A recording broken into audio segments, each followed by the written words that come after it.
E aí, galerinha da mediação, e aí, galerinha, vamos aqui para mais uma aula do nosso componente curricular de Sociologia. Eu aqui com vocês até o final dessa disciplina.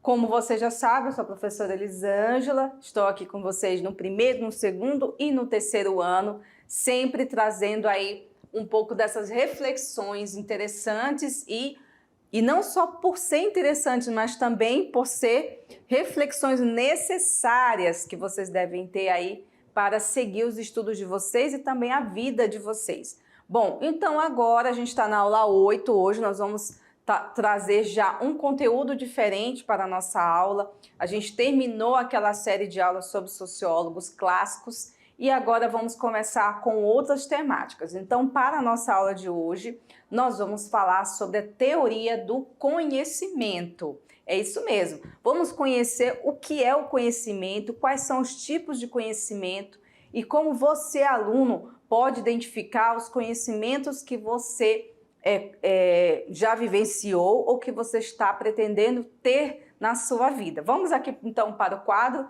para a gente conhecer, então, o que nós vamos falar na nossa aulinha de hoje.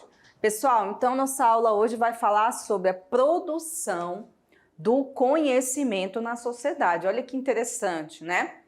E também vamos falar sobre as diferentes formas de conhecimento, desde o senso comum, né? Desde o senso comum. Depois nós vamos falar sobre o conhecimento científico, o religioso e vamos encerrar com o conhecimento filosófico. Lembrando, pessoal, que essa aula de hoje, ela faz parte também essa aula é a primeira de uma outra série, uma pequena série, tá? Que é sobre a iniciação à pesquisa científica. Você, aluno, você, aluna, já pode sim pensar num conhecimento, pensar numa iniciação científica, mesmo ainda estando na escola. Porque as pessoas, às vezes, têm medo, os alunos, de uma certa forma, acham que ele só vai ter contato com a ciência se ele for para um laboratório, se ele já estiver na graduação, né, na faculdade. Mas não, pessoal. Isso é uma coisa que foi imposta para a gente, colocar isso na nossa cabeça, tá? Mas vocês já podem começar a pensar num pensamento científico, em fazer pesquisa, mesmo estando aí no ensino médio. Por que não? Né? Pelo menos ter essas premissas básicas do que é a ciência, para que quando vocês chegarem aí na faculdade, vocês já possam saber o que é um conhecimento científico, o que é um conhecimento filosófico, tá? Então vamos lá. Gente, produção do conhecimento na sociedade. Claro que você já deve ter ouvido, falado ou estado aí em outras aulas com os professores. Em algum momento, esses professores falaram para vocês diversas coisas sobre conhecimento, né? Mas você aí já parou para pensar o que é conhecimento? O que seria essa palavra? O que ela está? Qual é a ligação dela com o ser humano? Por que a gente precisa pensar sobre conhecimento? E o que o conhecimento já proporcionou de mudanças na sociedade, de evoluções, de desenvolvimento? Talvez você aí fique pensando, será que se não existisse o conhecimento, nós estaríamos onde estamos hoje, né? Mas primeiro a gente começa falando dessa palavra. O que é conhecimento? Bom, gente, o conhecimento ele está ligado com o ser humano, tá? Por quê? Porque os outros animais, os outros seres que não são humanos, eles têm o conhecimento que vem do seu instinto. Eles agem instintivamente. Você já deve ter ouvido lá na sociologia, não, na biologia, que os animais, eles têm uma certa inteligência, mas essa inteligência que eles têm, eles não conseguem adquirir de uma maneira racional. Isso quer dizer que eles não têm a capacidade de raciocinar. Eles agem por instinto. Não diminuindo a importância desses seres, porque eles também são importantes. A natureza é uma inteligência, tá, gente? A natureza ela é importante para o ser humano. Isso é bom a gente frisar, porque muitas pessoas, quando pensam assim, elas acabam com a natureza porque acham que a natureza é uma coisa e não tem inteligência e não tem importância. Pelo contrário, a natureza ela tem a sua própria dinâmica e a sua inteligência, tá? Não quer dizer que o ser humano é muito mais importante do que ela. Na verdade, nós somos diferentes, né? Então, gente, o conhecimento é uma realidade humana. O conhecimento também pretende, às vezes, a gente busca cada vez mais esse conhecimento para o bem-estar do ser humano. Quando a gente busca soluções para os nossos problemas, nada mais é do que a gente está procurando algo melhor para a nossa vida, né? Então, o conhecimento, ele não é do ser humano sozinho. Ele faz parte de uma gama de relações, tá vendo aqui, ó? Relações. Então, o ser humano, ele precisa se relacionar também para obter conhecimento, tá? Bom, a gente pode definir o conhecimento como toda produção, toda compreensão adquirida a partir de práticas e pensamentos, memória e transmissão, né? Que nos permitem lidar bem com todas as tarefas do dia a dia. Ou seja, se você hoje está lendo um livro e você consegue, sem ficar pensando muito, compreender aquelas palavras, é porque alguém lhe ensinou. Então, foi uma transmissão de conhecimento, algo que você adquiriu, né? É um conhecimento que você adquiriu. E muitas pessoas não dão valor para a importância de você poder fazer uma leitura de um texto. Você sabe quantas pessoas no Brasil não sabem ler nem escrever, gente? Vocês têm ideia de quantas pessoas não conseguem compreender um texto? Vocês têm ideia do quanto conhecimento faz falta para os seres humanos? Então, o conhecimento é algo que vocês vão adquirir e é uma dádiva, né, gente? E como a gente pode dizer, além de ser uma dádiva, é um privilégio. Você poder conhecer, você poder estudar, você poder ter a oportunidade de conhecer muita coisa. Então, você tem a oportunidade de ter o conhecimento que vai lhe ajudar em toda a sua vida. Então, é uma coisa que os nossos pais sempre falam pra gente, é a única coisa que ninguém rouba de você. E isso é verdade. Quando você passa a conhecer, quando você passa a estudar, quando você passa a compreender muito mais do que aquilo que o dia a dia lhe mostra, é um conhecimento, é uma sabedoria que ninguém vai roubar de você. Então, a partir do momento que você se abre para o conhecimento, você se abre sempre para algo novo, para algo que vai acrescentar na sua vida. O conhecimento, gente, ele só acrescenta, ele nunca subtrai, né? Ele nunca vai tirar de você a tua dignidade, algo de bom que você tenha. Pelo contrário, o conhecimento, ele vai adentrar, ele vai somar coisas que você já tem de bom. Então, se você é uma pessoa que gosta de observar, você é uma pessoa que gosta de analisar, de pensar, quando você lê, quando você conhece, quando você busca, isso só vai melhorar. Essa característica sua só vai melhorar com o tempo, né? Então, baseado nisso, o conhecimento no início de uma sociedade, ele era algo completo, era alguma coisa só. Os primeiros pensadores não dividiam o conhecimento. Esse aqui é o conhecimento filosófico, né? Porque a gente, com o tempo, quando a sociedade começou a se dividir, o conhecimento também começou a ficar digamos assim, se tornando compartimentos. E hoje a gente estuda o conhecimento de maneira muito separada. A gente estuda matemática, física, química, biologia, sociologia e filosofia. E tantas outras disciplinas. Só que no começo da história humana, principalmente dos seus primeiros pensadores, eles não eram esses pensadores de um só tema. Então não era só um sociólogo ou só um filósofo.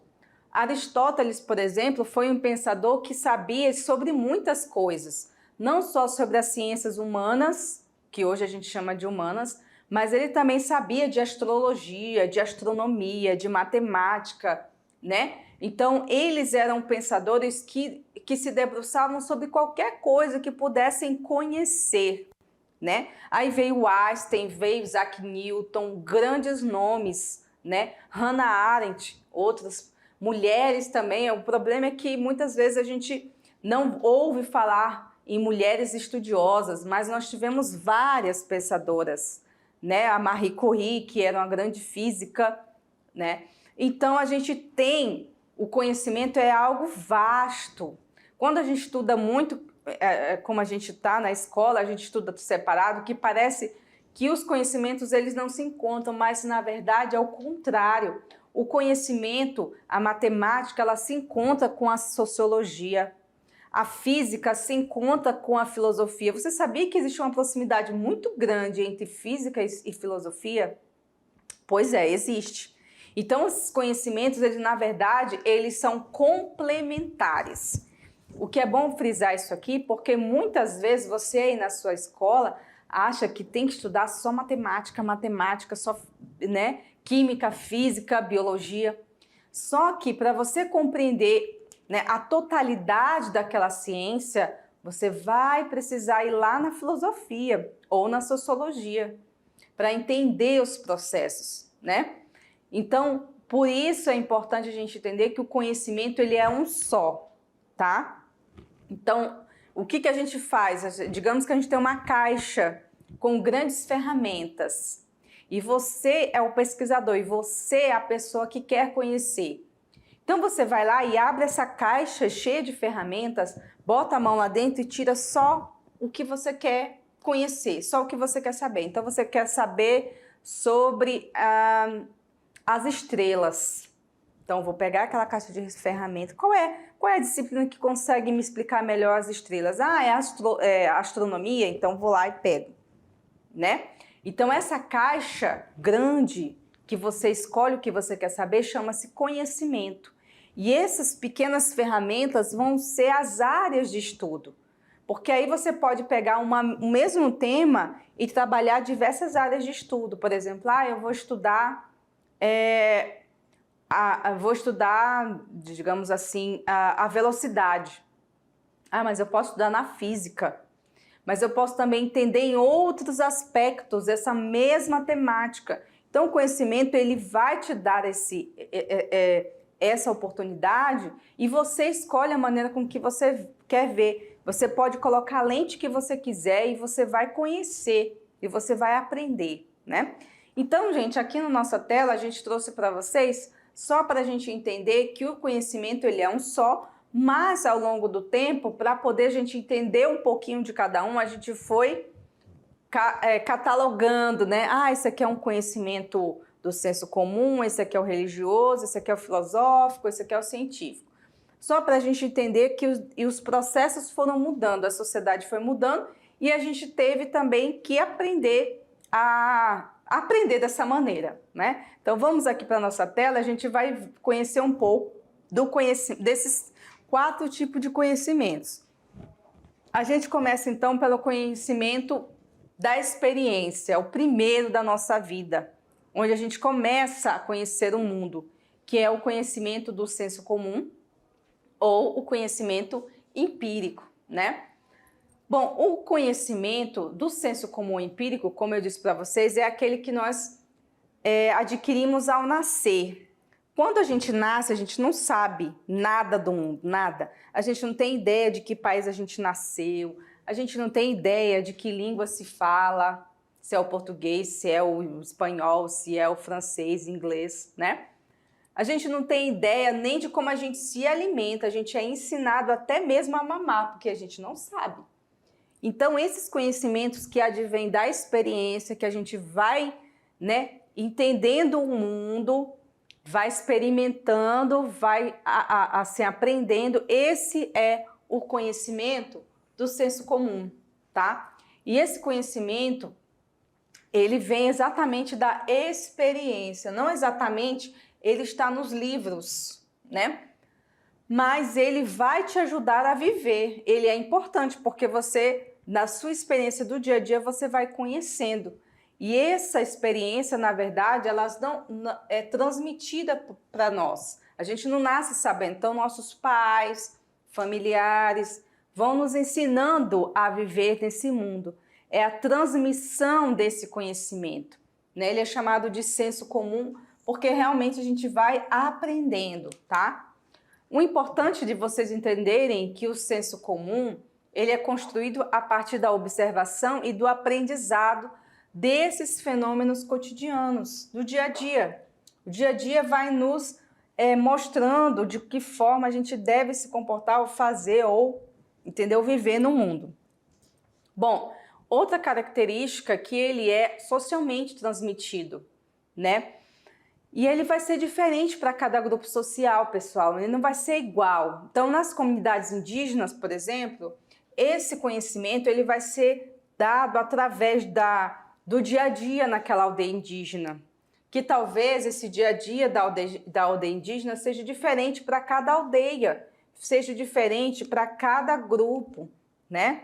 E vai ser diferente também para nós ocidentais, nós que estamos na cidade, né? E essa experiência, transmissão do conhecimento, elas são características. Então, cada lugar, cada tempo, cada região geográfica vai demandar aqueles grupos para que eles possam ter experiência. Por exemplo, eu, como vivo na cidade, né? O alimento que chega à minha mesa é aquele que eu vou lá no supermercado e compro. Para muitos grupos sociais, aldeias indígenas, grupos tradicionais, essas pessoas vão caçar, elas vão adquirir um conhecimento, não é verdade?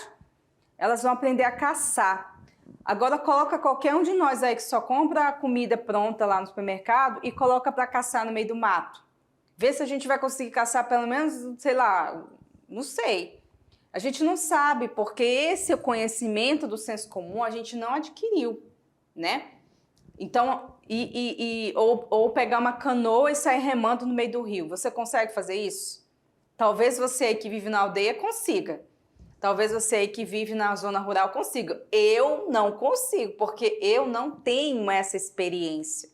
Eu não vivenciei esse aprendizado, entende? Vocês aí não, talvez vocês consigam, tá? Da mesma forma que talvez uma pessoa lá da aldeia não consiga trabalhar de uma maneira eficiente aí no computador. Por quê? Porque essa experiência ele não vivenciou. Não quer dizer que ele é burro, não tem nada a ver com isso, gente. Nada. E nem eu, por não saber andar na canoa, porque eu sou burra. Na verdade, isso faz parte dessas experiências que cada grupo tem na sua sociedade, no seu contexto, tá? Então não fique preocupado, se eu não sei usar um computador, eu sou burra, né? Não tem nada a ver com isso, gente. Isso tem a ver com as experiências que cada um tem na sua realidade, tá?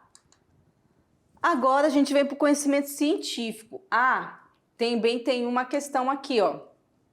Na experiência do senso comum, não há comprovação, tá? Não há necessidade de provar que se é verdade ou não. Então, a experiência que cada um vai ter, que cada grupo vai ter, é que vai dar a validade do senso comum. Então, assim, o senso comum não está comprometido exatamente com a verdade, e sim com a experiência que cada um tem no seu grupo social, que já é diferente do conhecimento científico, que vai trabalhar a sistematização do conhecimento. Então a gente vai ver, tem esse cenário aí, né, de uma pessoa no laboratório ou de um astronauta, porque muitas vezes quando a gente fala em experiência científica, a gente acha que é uma coisa do outro mundo, né? E na verdade não é tudo isso, gente. Existem muitas formas científicas de fazer ciência que não necessariamente precisam ser dentro de um laboratório, tá? Então, gente, quando eu falo em ciência, eu falo em estudo sistemático, tá? Ou seja, um estudo organizado. Precisa te ter organização, precisa ter metodologias. Então, o estudo da ciência, ela tem que ser sequenciada. Ou seja, existe uma maneira correta de fazer, não é de qualquer jeito. Não estou desmerecendo o senso comum, gente, mas quando chega na ciência, as pessoas precisam comprovar, né? Então, os estudos dos fenômenos podem ser naturais, né? Ou podem ser sociais. Tanto um quanto o outro pode ser científico, tá? E esses estudos são resultado da busca constante pelas explicações sobre os diferentes eventos que acontecem no nosso mundo. Por exemplo, né, os estudos lá do Charles Darwin, né? Ele queria entender como que as espécies evoluíam ao longo do tempo. Então ele foi lá, ele pegou uma amostra, ele foi observar. Primeiro, aí ele construiu uma teoria, ele construiu hipóteses e depois ele foi para campo para tentar entender de que forma os seres vivos eles evoluíam, né? O tamanho, aí ele foi catalogar cada ser dentro do seu grupo. Gente, olha o trabalho que dá para fazer isso. Vocês acham que é fácil? Não é fácil não, gente. Aí ele foi lá catalogar, ele veio na Amazônia para entender as espécies que tinham aqui. Por que determinadas espécies tem na Amazônia e não tem em outro lugar do mundo? Por que tem alguns peixes que tem barbatana, outros não tem? Ou seja, toda essa catalogação, essa preocupação de entender cada ser, dá muito trabalho. Isso tem que ser de uma maneira sequenciada, metodológica. Por isso, o que o Darwin fez foi um trabalho científico. E que trabalho, né, gente? Então, assim, antes de qualquer trabalho científico, precisa se fazer o quê? Uma seleção, né? Ou seja, selecionar o que eu quero pesquisar. O quê? O que eu vou pesquisar? Eu vou pesquisar um fenômeno natural ou vou pesquisar um fenômeno social? Então, aí você seleciona. E desse fenômeno natural, o que eu vou pesquisar dele? Vou pesquisar os seres vivos? Eu vou pesquisar as plantas, os animais? Eu vou pesquisar um elemento químico? O que eu vou pesquisar? E do social, o que eu vou pesquisar? São grupos? São culturas? O que eu vou pesquisar do social? Então, entende? Toda seleção, todo trabalho científico, ele precisa primeiro começar por uma seleção de objeto. O que eu vou estudar? O que eu vou pesquisar? Depois você vai se propor a analisar, né? Por meio de um método e de técnicas de investigação. Então, você vai procurar as formas que você vai chegar àquele objeto, né? E depois você selecionará os procedimentos de verificação, se está certo, se não está certo, só as hipóteses, né? Então, você vai trabalhar, gente, de uma maneira organizada. Onde tem ciência, tem que ter organização, né? E aí, isso tudo trabalhando em coordenação com os profissionais da área, do conhecimento que você procura. Então, se eu vou falar sobre um evento natural, por exemplo, os seres vivos, eu tenho que saber, eu tenho que ter conhecimentos prévios sobre os seres vivos. Eu tenho que conhecer os outros pesquisadores da área. Então, assim, você não vai se achar o dono da verdade, né? Então, você vai procurar aqueles que já falaram sobre aquele tema que você está querendo fazer. Não é assim, eu vou falar sobre as plantas a partir daquilo que eu entendi das plantas. Não, gente, você precisa pesquisar, você precisa entender o que os outros já falaram sobre isso, certo? Então, o conhecimento científico, gente, basicamente é isso. Depois a gente vai aprofundar mais um pouco sobre esse tema, certo? Bom, e aí a gente tem os outros conhecimentos. Não é só o científico, né, gente? Então, a gente tem o filosófico ou o teológico. Aliás, o religioso e o teológico. Tanto um quanto o outro tá certo. Se você falar teológico, tá certo. Se você falar religioso, tá certo também, certo? Então, a gente tem um conhecimento que vai buscar entender, né, a realidade ou o pensamento das nossas crenças. Quando a gente fala do conhecimento religioso, gente, não necessariamente é o conhecimento cristão somente. Eu coloquei aqui porque vocês conseguem identificar facilmente. Mas todo conhecimento, toda a gama de crenças, todas as formas de manifestação da espiritualidade, ela pode ser um objeto de estudo do conhecimento religioso, tá? Então, assim, o conhecimento religioso, ela vem colocar-nos, né, numa situação de refletir sobre as crenças, sobre a nossa existência nesse mundo, se existe algo exterior a esse mundo, se existe alguma compreensão, alguma inteligência, né, que seja fora desse mundo, e se essa inteligência influencia a nossa vida, se essa crença nesse Deus, nessa entidade, nessa espiritualidade, ela pode influenciar a nossa vida, né? A gente também fala desse conhecimento como uma forma também de entender os livros sagrados, os ensinamentos, né? A compreensão da ética, esses princípios e valores religiosos.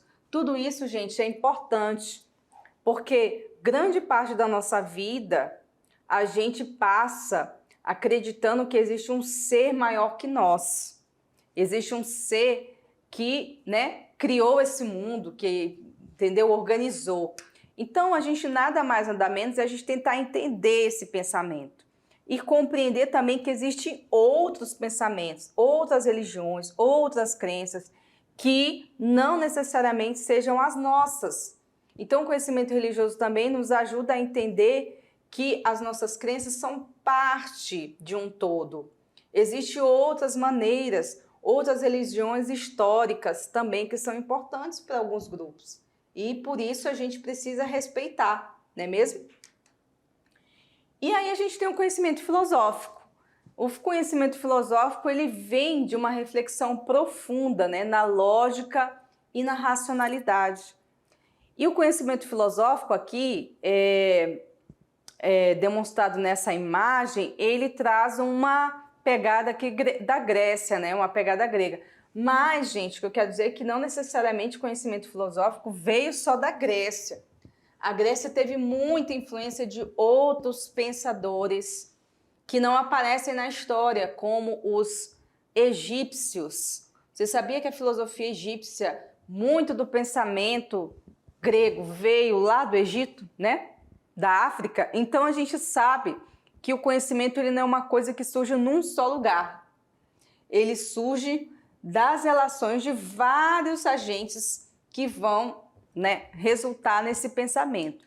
Então, gente, o conhecimento filosófico, ele traz a riqueza do que a gente conhece hoje enquanto ciência, tá? Então, a matemática, a física, a biologia, a sociologia, a história, a geografia, todos beberam da fonte da filosofia para que a gente pudesse entender, né, essa realidade atual.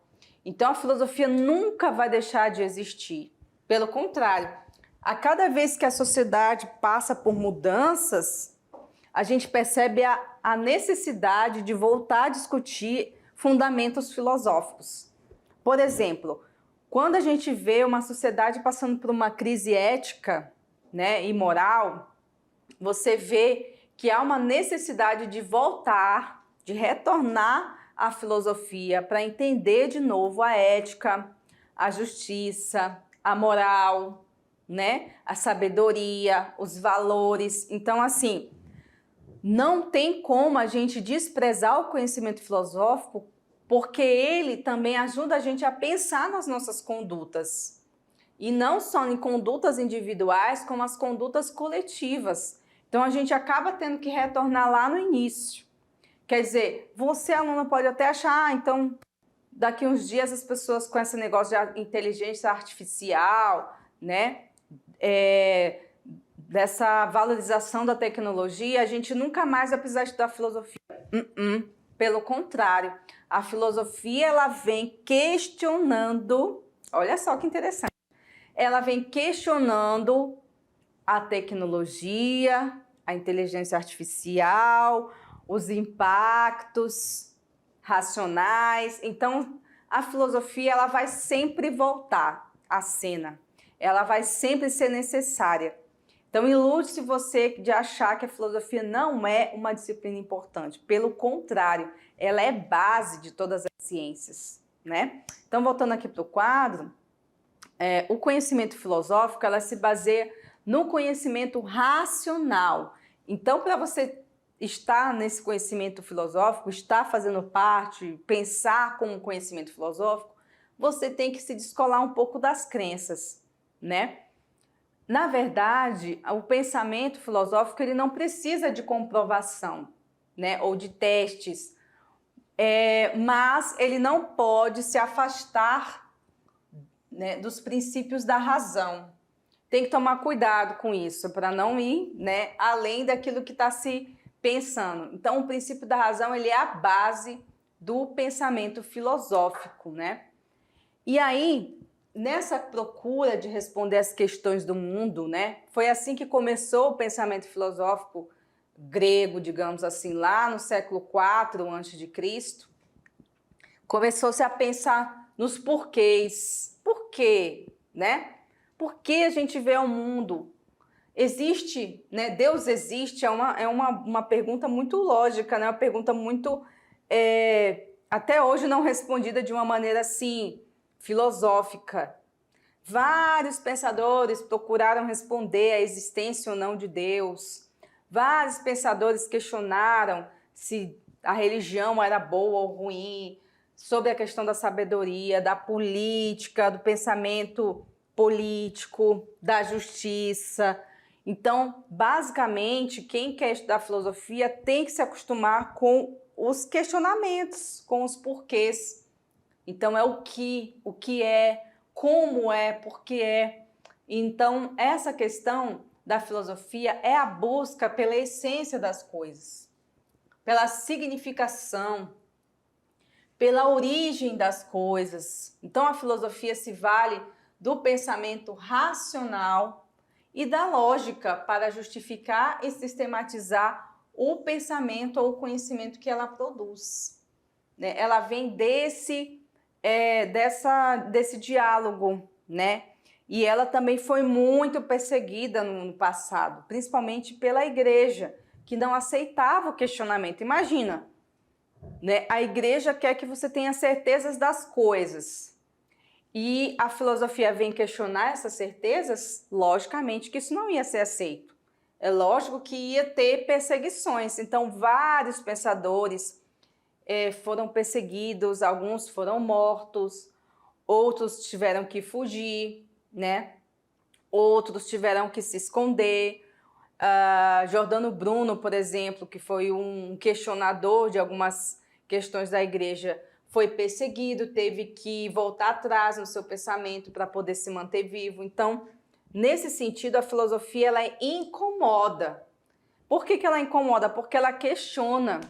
E muitas das instituições, tanto religiosas como políticas, elas não querem ser questionadas. Elas não querem que haja um pensamento racional e questionador da realidade, principalmente quando ela mexe com as estruturas. E a filosofia ela vem para isso, ela incomoda. Desde o seu princípio, ela sempre incomodou.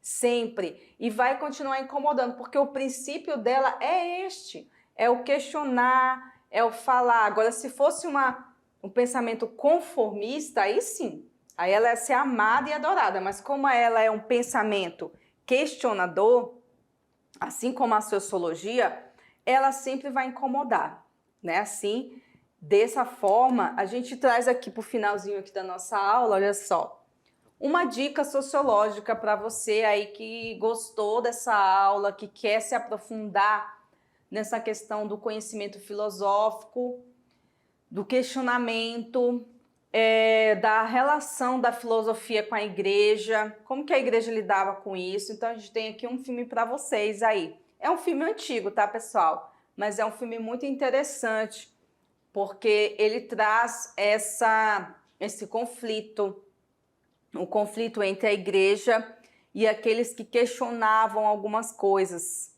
né? Questionavam as situações ali da Idade Média, basicamente, né? O nome desse filme, O Nome da Rosa, é um filme conhecidíssimo, que fala sobre esse questionamento, como a igreja lidava com isso, como a igreja lutava para esconder o pensamento filosófico, para esconder, para perseguir muitas vezes os pensadores, e até mesmo os pensadores de dentro da igreja, porque na igreja também se produzia conhecimento, viu, gente? A igreja também foi palco foi as primeiras universidades do mundo nasceram dentro da igreja católica. Então não foi só algo que a igreja perseguiu, mas também ela incentivou depois no futuro. Mas a gente sabe que existiu e ainda existe essa perseguição com os pensadores, né? Então, gente, é importante a gente colocar isso para que vocês possam também procurar conhecer, pesquisar, questionar, entender o mundo. E para isso, muitas vezes, é necessário a gente sair do nosso zona de conforto, né? A gente ouve muito o pessoal falar, sai da zona de conforto, mas é basicamente isso mesmo, a gente precisa sair da zona de conforto para poder entender mais o mundo, certo? Bom, gente, então tá aí, essas são as referências da nossa aula. Essa é só a primeira aula sobre conhecimento, tá? A gente vai ter outra aula explicando melhor essa questão, só que de uma maneira mais prática, de como vocês podem melhorar os estudos de vocês, os tipos de pesquisa, como vocês podem pesquisar, tá bom? Então, encontro vocês aí daqui a pouquinho para a revisão de conteúdo e a resolução da atividadezinha de hoje, tá bom? Encontro vocês já já. Até mais!